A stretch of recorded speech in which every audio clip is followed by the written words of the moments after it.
आप कभी उनका लोकसभा का भाषण या प्रश्नकाल का जवाब सुनकर पढ़कर देखिएगा, तब आपको पता चलेगा जिसको पूरा दुनिया जोकर के नाम से जानता हो वो दूसरे किसी पर क्या देख सकता है, क्या कर सकता है। मेरा स्पष्ट कहना है कि 100 सीआर मिलके एक शेर का शिकार नहीं कर सकता है, और मोदी जी के कामों को पब्लिक नकारने नहीं जा रही है। कोई ज़रूरी नहीं है लोकतंत्र में कि राजा का बेटा ही राजा बनेगा। लोकतंत्र में जो उसके लायक है उसी को बैठाया जाए, ये जनता करती है। अगर गठबंधन नहीं हुआ होता तो देश का सबसे बड़ा लोकतंत्र के मंदिर में आज ललन सिंह जी को आने का सौभाग्य प्राप्त नहीं होता। नमस्कार, न्यूज फॉर नेशन देख रहे हैं आप। मैं हूं आपके साथ धीरज सिंह। लोकसभा में प्रधानमंत्री मोदी ने आज अविश्वास प्रस्ताव पर जवाब देते हुए कांग्रेस समेत कई दलों पर निशाना साधा है। हमारे साथ है बीजेपी एमपी सतीश चंद्र दुबे जी।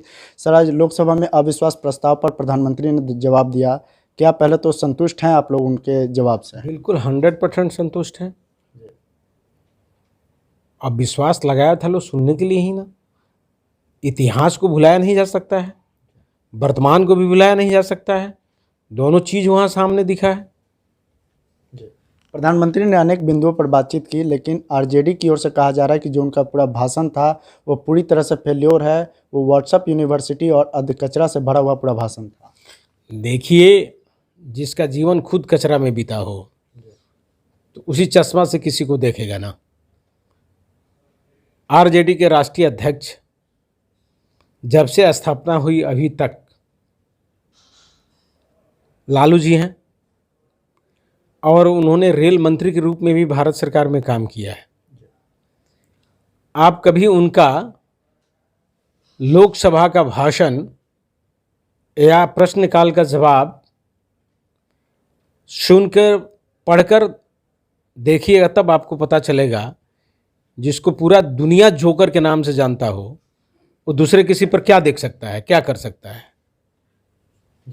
लेकिन विजय चौधरी जो कि बिहार सरकार में मंत्री है, उनकी ओर से कहा जा रहा है कि जो उम्मीद थी देश की जनता को कि मणिपुर पर प्रधानमंत्री बोलेंगे, उस उम्मीद से प्रधानमंत्री ने आज वक्तव्य नहीं दिया। देखिए, मणिपुर पर केवल वही लोग मुद्दा बनाया है, बहस करना नहीं चाहता है।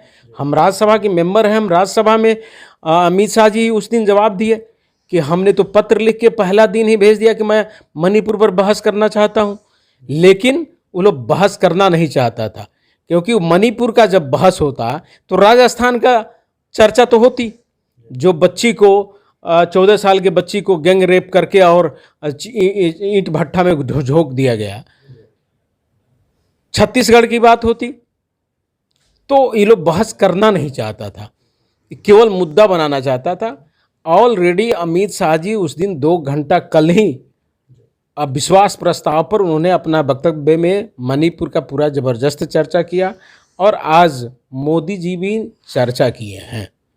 प्रधानमंत्री मोदी की ओर से यह भी कहा गया कि जो आगामी लोकसभा चुनाव है उससे पहले ही इंडिया गठबंधन जो है बिखर जाएगा, वो पूरी तरह से फेलियर होगा। लेकिन आरजेडी तो कह रही है कि इंडिया गठबंधन और विपक्ष की एकजुटता से बीजेपी और पीएम मोदी घबराए हुए हैं। देखिए, मेरा स्पष्ट कहना है कि 100 सीआर मिलके एक शेर का शिकार नहीं कर सकता है, और मोदी जी के कामों को पब्लिक नकारने नहीं जा रही है। और पूर्व की सरकारें जो भ्रष्टाचार की है, जो तुष्टीकरण की है, जो परिवारवाद की है, जो वंशवाद की है, उसको भुला भी नहीं सकती है। कोई ज़रूरी नहीं है लोकतंत्र में कि राजा का बेटा ही राजा बनेगा।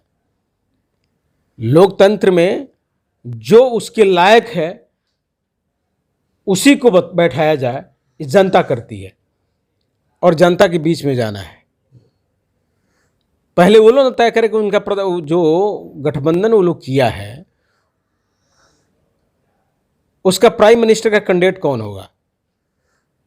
ममता जी होंगे, नीतीश कुमार जी होंगे, राहुल जी होंगे, या कौन होगा, या अखिलेश जी होंगे।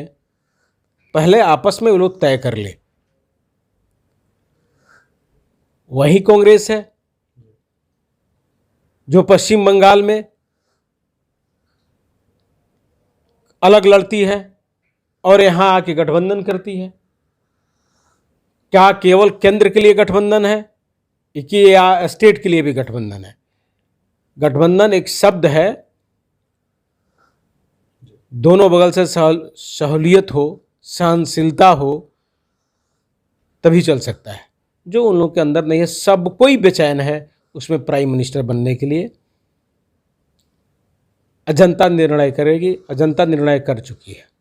एक आखिरी सवाल है कि जेडीयू के राष्ट्रीय अध्यक्ष ललन सिंह का कहना है कि इंडिया जो गठबंधन बना है उसके बाद 40 की 40 सीट महागठबंधन और इंडिया जीतेगी, एनडीए का सुपड़ा साफ हो जाएगा। देखिए, ये प्रदेश का चुनाव नहीं है, ये देश का चुनाव है। और आप जानते हैं ना कि 2014 में नीतीश जी बीजेपी से अलग हुए थे। जिस दल के राष्ट्रीय अध्यक्ष इस समय ललन जी हैं, उस दल के मात्र 2 ही सांसद चुन के आए थे। अगर गठबंधन नहीं हुआ होता तो देश का सबसे बड़ा लोकतंत्र के मंदिर में आज ललन सिंह जी को आने का सौभाग्य प्राप्त नहीं होता। इसलिए मुंगेरी लाल की सपना सजा के रखें। सपना देखने से कोई किसी को मना नहीं कर सकता है। सपना देखने का सबको अधिकार है। बहुतों का सपना सपना तक ही रह जाता है, तो उसी ढंग से ललन जी भी सपना देख रहे हैं, सपना तक ही रह जाएगा। बहुत बहुत धन्यवाद। ये भाजपा सांसद सतीश चंद्र दुबे। दिल्ली से न्यूज़ फॉर नेशन के लिए मैं धीरज।